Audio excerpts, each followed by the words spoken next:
Good afternoon dear students. आज की class में हम लोग समाजशास्त्र के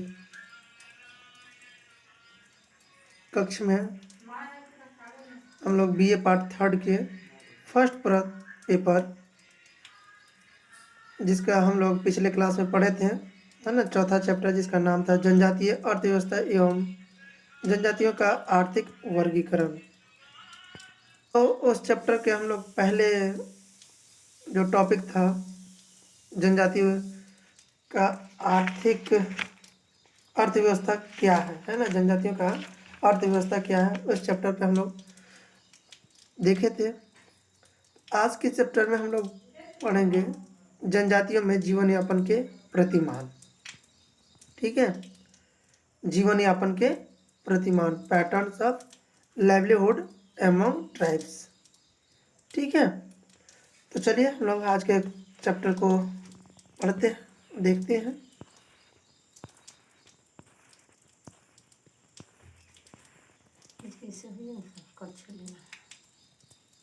ठीक है, तो हम लोग आज देखेंगे जनजातियों में जीवन यापन के प्रतिमान, है ना।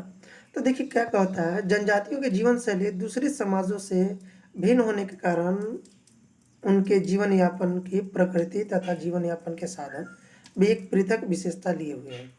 ठीक है, ये तो हम लोग जानते हैं कि जनजाति जो होते हैं वो थोड़ा सुदूर क्षेत्र में रहते हैं, है ना, मतलब ऐसे क्षेत्र में जहाँ पे सभ्य जनजीवन थोड़ा सा दूर होते हैं और इनका जो निवास स्थान होता है वो जंगलों में अधिक होता है और पहाड़ी क्षेत्र में होता है। तो इस वजह से जो इनका जीवन शैली होता है ना, वो प्राकृतिक, है ना, जीवन यापन साधन की पृथक विशेषता होती है। अर्थात जो एक सभ्य समाज का जीवन यापन होता है ना, उससे थोड़ा अलग होता है और ये पूरी तरह से अपने जीवन को प्राकृतिक नुमा बनाकर रखते हैं, प्राकृतिक से जुड़ा हुआ। तो इस वजह से हम ये देखें तो इनका एक अपना एक अलग पृथक जीवन स्तर भी होता है ना। और यह सच भी है कि अनेक जनजातियां कृषक जनजाति अथवा श्रमिक जनजातियों के रूप में बदल चुकी हैं, है ना। अर्थात यदि हम देखें तो जंगलों में तो थे ही, लेकिन कुछ ऐसे जनजाति थे जो जंगलों और पहाड़ों गुफाओं, है ना, वहाँ से निकलकर और थोड़ा सभ्य समाज में आए और जिसके बाद हम देखें तो वे कृषि कार्य कर रहे हैं और श्रम कार्य कर रहे हैं, है ना।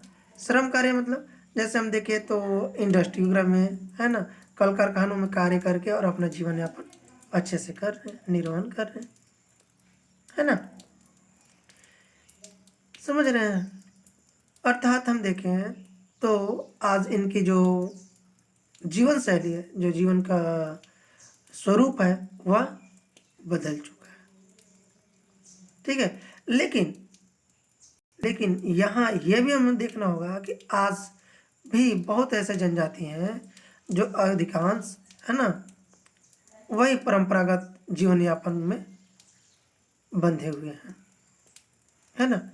लेकिन कुछ जनजाति ऐसे हैं जो सभ्य समाज में आकर अपने जीवन यापन सरलता के साथ एक सभ्य समाज में बिता रहे हैं। ठीक है, अब केवल इन्हीं जनजातियों के आधार पर हम जनजाति जीवन यापन का वास्तविक प्रतिमान को समझ सकते हैं, है ना। जो परंपरागत हैं उन्हीं को हम जीवन यापन का जो वास्तविक प्रतिमान है उसके माध्यम से हम समझ सकते हैं, है ना। चलिए देखते हैं हम इनके क्या क्या प्रतिमान है। तो पहले देखिए कहता है जनजातियों में जीवन यापन के साधनों का संबंध केवल उपभोग अथवा उदर पूर्ति की आवश्यकता को पूरा करने से है ना। अर्थात जो जीवन जनजाति है ना, उनको बहुत अधिक धन संपत्ति की आवश्यकता नहीं है, बस उनका उदर पूर्ति हो जाए, बस वही उनके लिए काफ़ी है। उनको स्टोर करने की भी आवश्यकता नहीं है कि हम इतना स्टोर करें कि हमारा आगे का पीढ़ी भी उससे सरवाइव कर पाए, नहीं, बस उनकी उधर पूर्ति हो जाए वही काफ़ी है।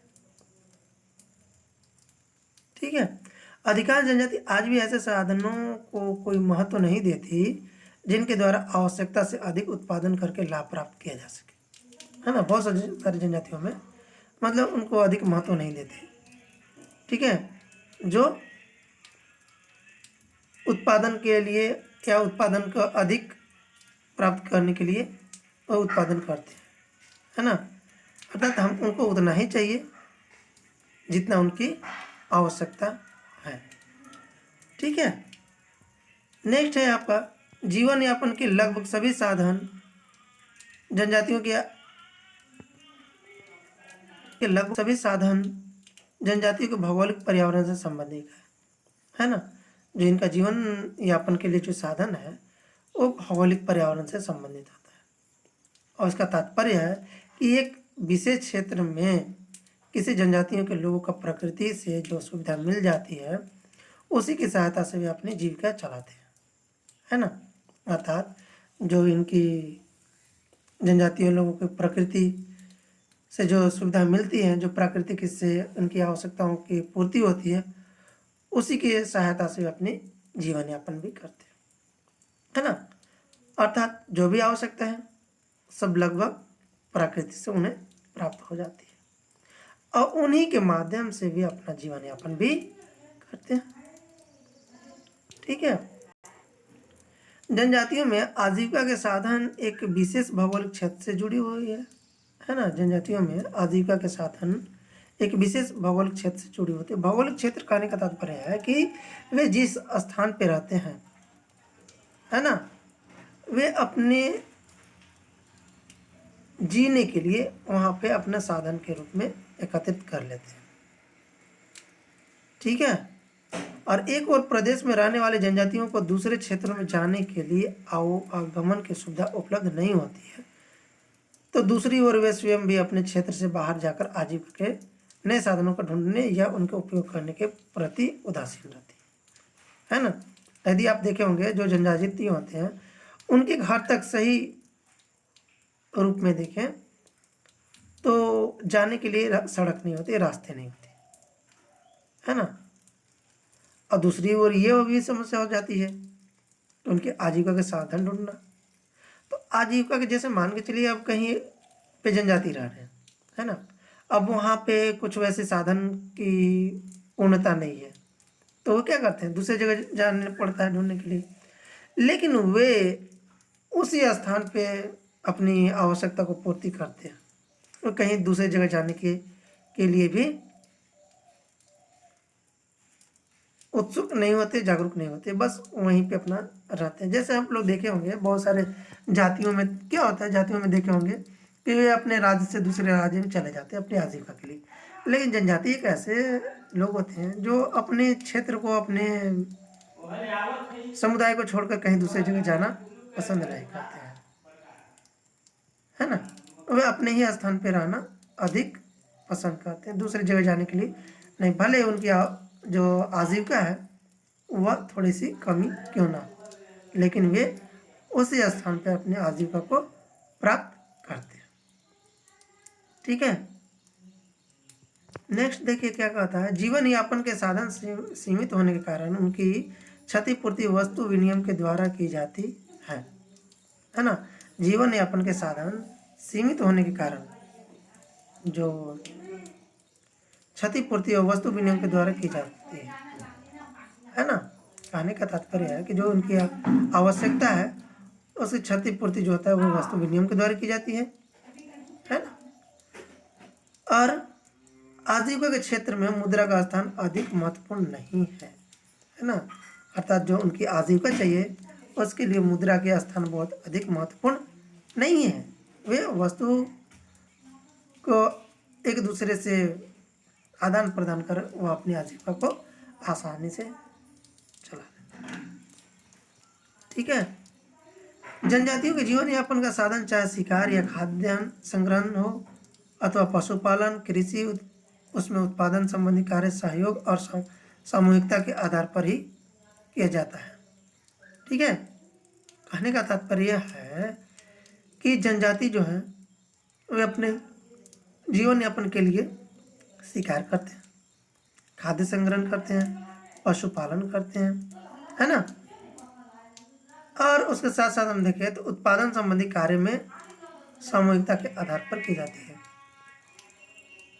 है ना।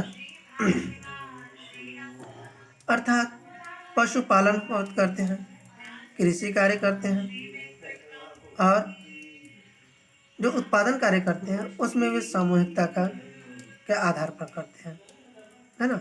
मतलब कि समूह में रहकर ही वे अपने कार्य को संपूर्ण करते हैं। ठीक है।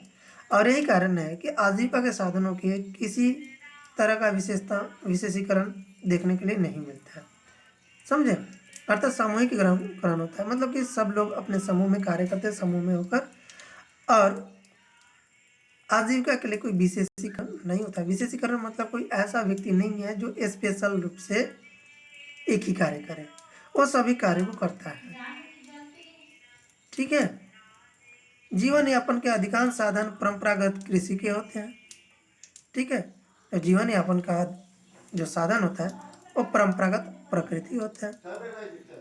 और जनजातियों में व्यवहार के नए तरीकों और नई तकनीकों को संदेह के दृष्टि से देखा जाता है। ठीक है। अर्थात जो नए नए तकनीक होते हैं, जो नए नए जो जो नए नए तकनीक होते हैं, जो टेक्नोलॉजी होती है, उसके प्रति इनका भी दृष्टिकोण वैसा नहीं होती, साधारण होता है। ठीक है। अधिकांश जनजातियों में जीवन यापन के विभिन्न साधनों का उपयोग आर्थिक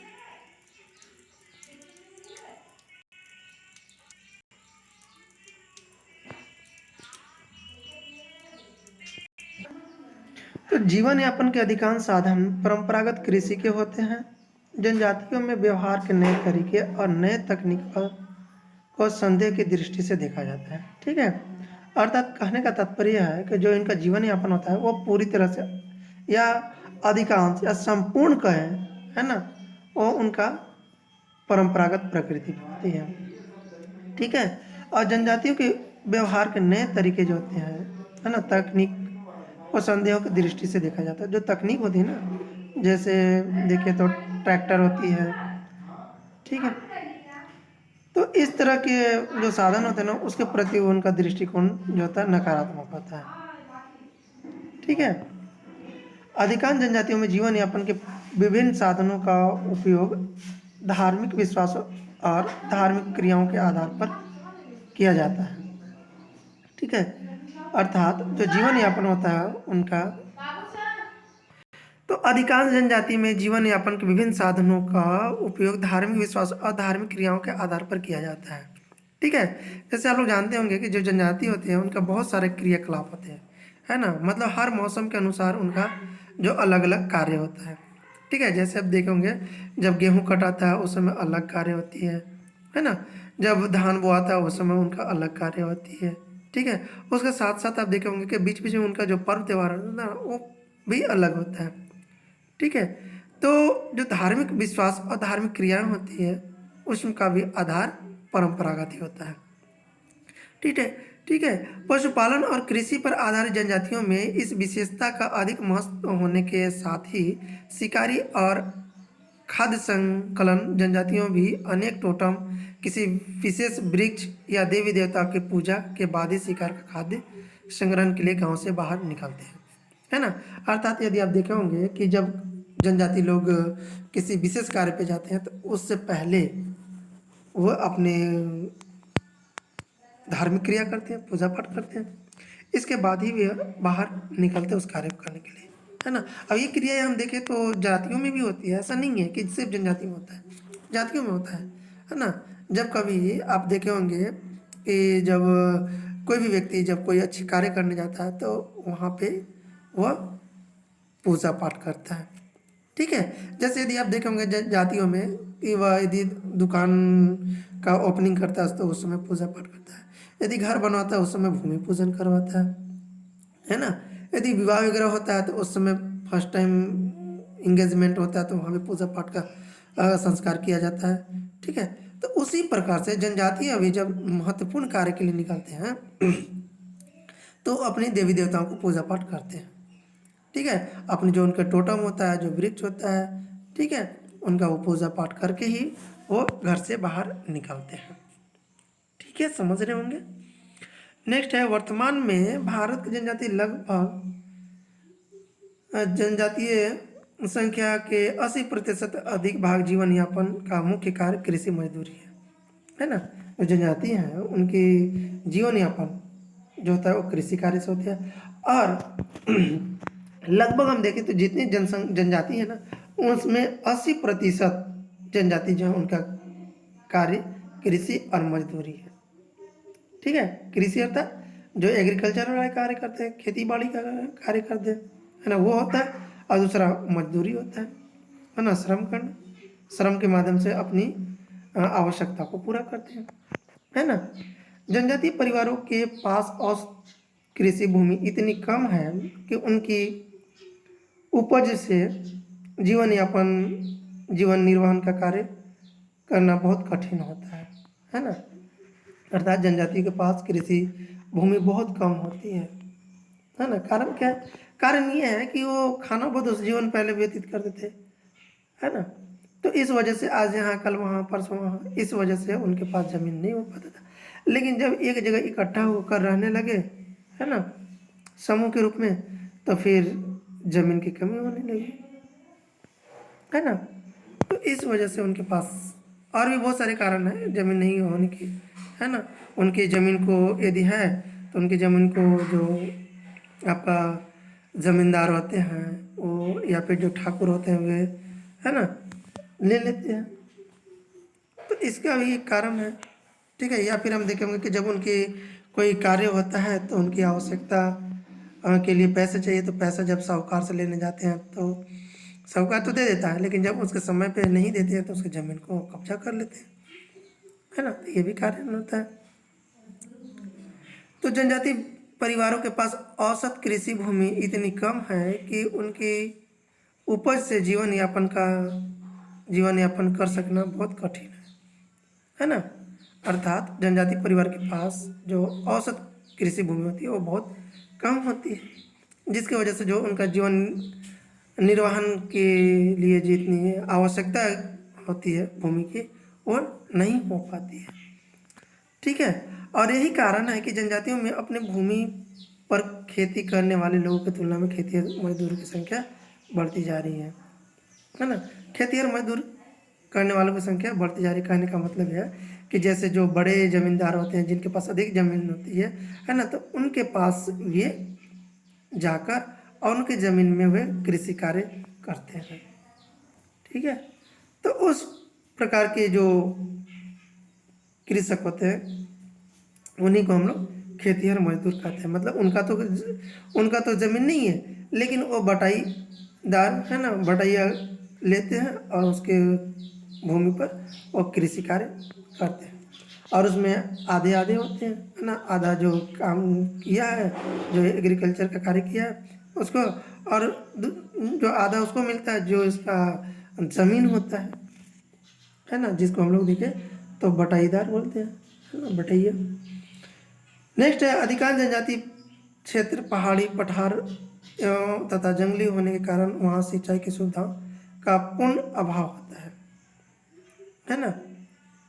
और उसके परिणाम स्वरूप भी इनके आजीविका के इस साधन में अधिक परिवर्तन नहीं हो सकता है। ठीक है, अधिकांश जनजातीय क्षेत्र पहाड़ी पठारी तथा जंगली होने के कारण वहाँ सिंचाई की सुविधाओं का पूर्ण अभाव होता है। समझ रहे हैं? अर्थात पहाड़ पे पानी तो मिलेगा नहीं, पठार में भी नहीं मिलेगा, जंगल में भी बहुत कम मिल पाता है, तो सिंचाई के साधन नहीं हो पाता। तो सिंचाई के साधन नहीं होने की वजह से कृषि कार्य अच्छे से हो नहीं पाएगा, है ना। तो ये भी एक समस्या है। नेक्स्ट है आपका, जनजातीय क्षेत्रों में यातायात की सुविधाओं में कुछ सुधार होने से बहुत से जनजातीय लोगों का निर्माण कार्य, औद्योगिक श्रम, कारीगर का दस्तकारी पर आधारित व्यवसाय जैसे साधन के द्वारा भी जीवन यापन कर लेते हैं, है ना। लेकिन कुछ जनजाति जो है जनसंख्या इतना प्रतिशत बहुत कम है ना। कुछ जनजाति की जो जनसंख्या है वो बहुत कम है। ठीक है, नेक्स्ट है जनजातियों में आर्थिक विकास के प्रमुख स्तर। तो आर्थिक विकास के जो प्रमुख स्तर करने का तात्पर्य है कि उनकी और कौन कौन से ऐसे कार्य हैं जिसके द्वारा वो करके और अपने जीवन यापन करते हैं। ठीक है, तो कहता है कि आर्थिक जीवन बहुत पिछड़ा हुआ और परंपरागत है, जबकि अनेक जनजातियों ने बाहरी समूहों की प्रकृति को ग्रहण करने के साथ ही उनके प्रौद्योगिकी को भी ग्रहण कर लिया है। ठीक है। और जिन जनजातियों ने कृषि संबंधी अन्य प्रौद्योगिकी का उपयोग में लाना आरंभ किया है अथवा जो औद्योगिक उत्पाद का हिस्सा बन चुका, उनकी आर्थिक जीवन दूसरी जनजातियों से काफ़ी भिन्न है ना। और छत्तीसगढ़ की अधिक जनसंख्या वाले कुछ बड़ी जनजातियाँ जैसे मध्य प्रदेश है, झारखंड है ना, तक फैली हुई है। ठीक है। तो आर्थिक वर्गीकरण में रखना बहुत कठिन हो जाता है। भारत का विशेषकर छत्तीसगढ़ में अधिकांश जनजातियाँ ऐसी हैं जो खाद्य पदार्थों के संकलन से लेकर कृषि, दस्तकारी तथा मजदूर जैसे विभिन्न क्षेत्रों के द्वारा आजीविका उपार्जित करते हैं, है ना। और हम देखें तो जनजातियों में जैसे जैसे स्थान परिवर्तन करने की प्रवृत्ति बढ़ती जा रही है, अनेक जीविका उपार्जित करने के ढंग में भी परिवर्तन होते जा रहा है ना। अर्थात हम हर जगह देखें तो उनका में परिवर्तन हो रहा है। अब परिवर्तन की वजह से ही जो है उनका जीवन यापन जो है उसमें परिवर्तन होता चला जा रहा है। ठीक है। यदि हम छत्तीसगढ़ की गोंड जनजाति का उदाहरण ले तो स्पष्ट होता है कि जनजातियों का जीवन यापन का मुख्य साधन कृषि होने के बाद भी बहुत से लोग पशुपालन, दस्तकारी, सामान्य व्यवहार, गृह उद्योग और औद्योगिक श्रम जैसे साधनों के द्वारा ही आजीविका उपार्जित करते हैं। ठीक है। अर्थात बहुत सारी जनजातियों में मतलब गोंड जनजाति जो है उनमें पशुपालन, दस्तकारी, सामान्य व्यापार और कृषि, गृह उद्योग और औद्योगिक श्रम में से अपनी आजीविका का पूरा करते हैं। ठीक है। तो देखिए पहला स्तर में बताता शिकारी तथा खाद्य संग्रहण जनजातियाँ, है ना। तो शिकार तथा जंगल में खाने योग्य पदार्थों को संकलन करना उनका जीवन यापन का सबसे प्राचीन साधन रहा है। जिन जनजातियों का यह कार्य जीवन यापन का मुख्य साधन है ना। अर्थात शिकार करना और जंगलों से खाद्य संग्रहण को संकलन करना, ये बहुत प्राचीन मतलब जब प्रथम स्टेज में थे उसी समय हम देखें तो ये कार्य चल रहा है। ठीक है। प्राय जनजातियां आकार में छोटे और उनके जीवन साधारण घुमंतु अथवा खानाबदोश समूह है ना, नोमैडिक ग्रुप। देखिए तो बहुत सारे जनजाति जो थे, है ना, जिनका जीवन यापन घुमंतु था और खानाबदोश था।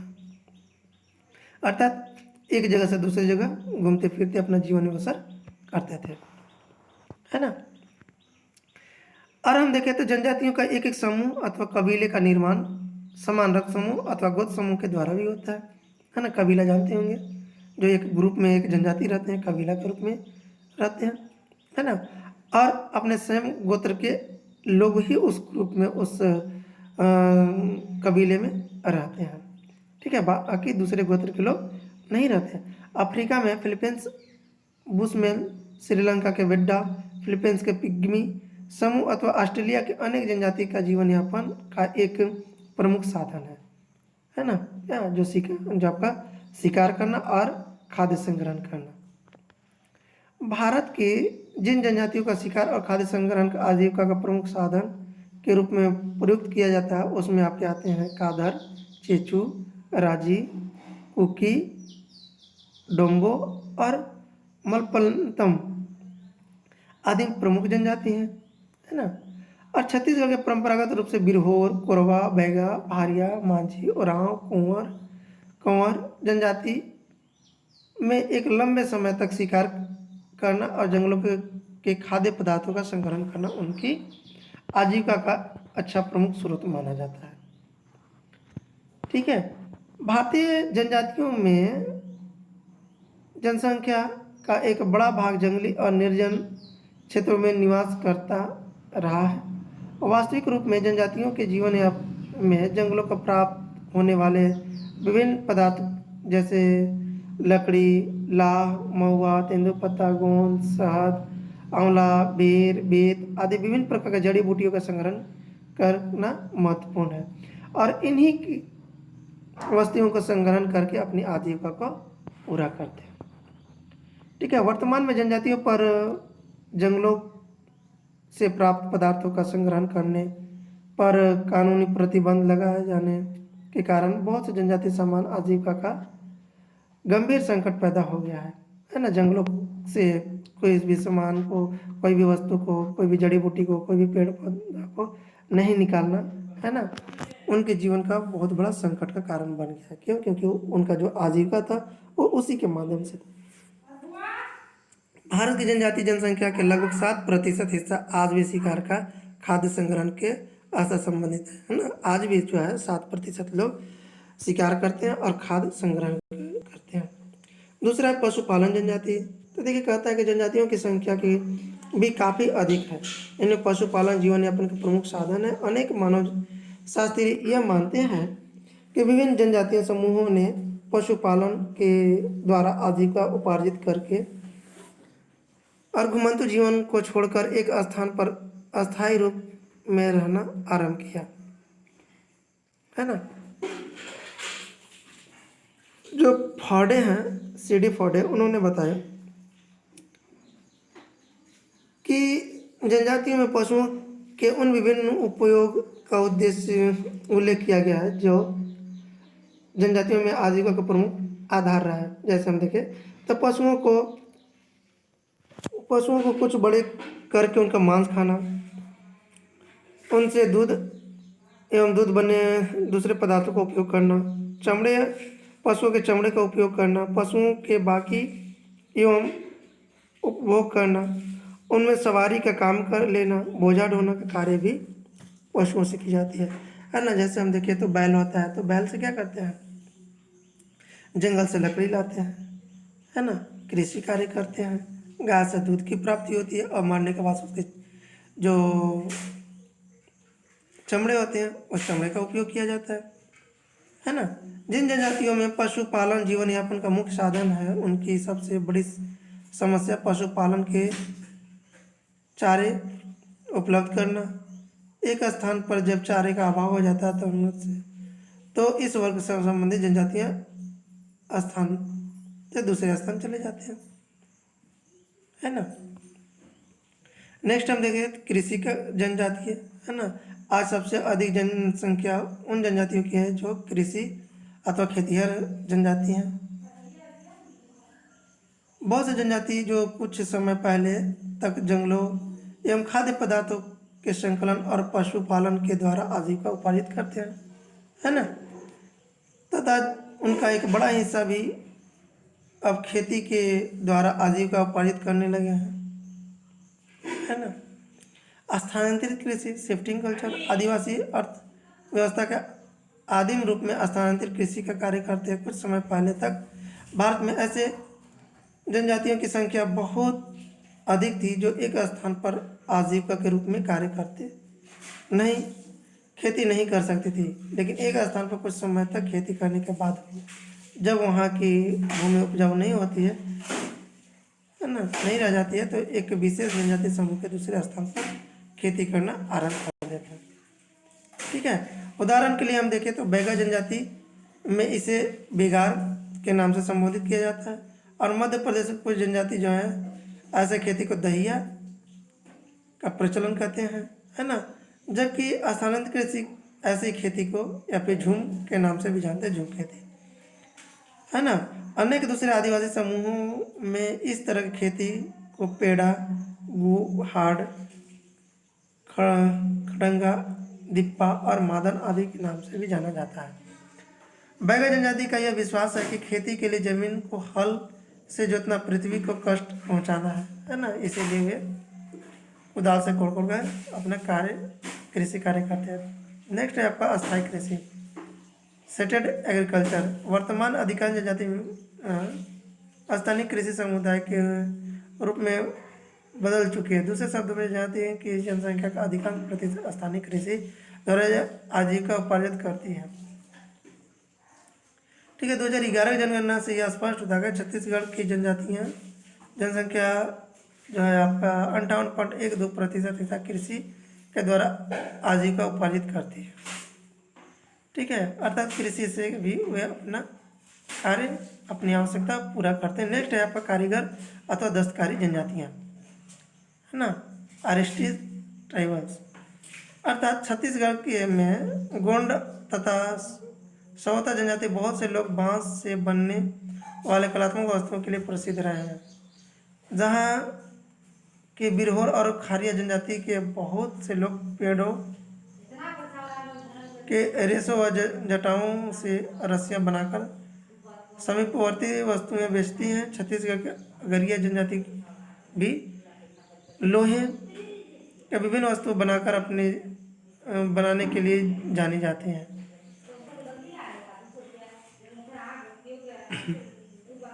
नेक्स्ट है आपका श्रमिक जनजाति, है ना। छत्तीसगढ़ के जो है आपका जनजाति है, आर्थिक वर्गीकरण के श्रमिक जनजाति का प्रमुख स्थान रहा है। वर्ष 2011 की जनगणना में विभिन्न जनजातियों में लघु जनजाति जनसंख्या के वितरण का एक स्पष्ट होता है कि जनजाति जनसंख्या 26.21% हिस्सा केवल खेती और मजदूरी के द्वारा आजीविका उपार्जित करती है।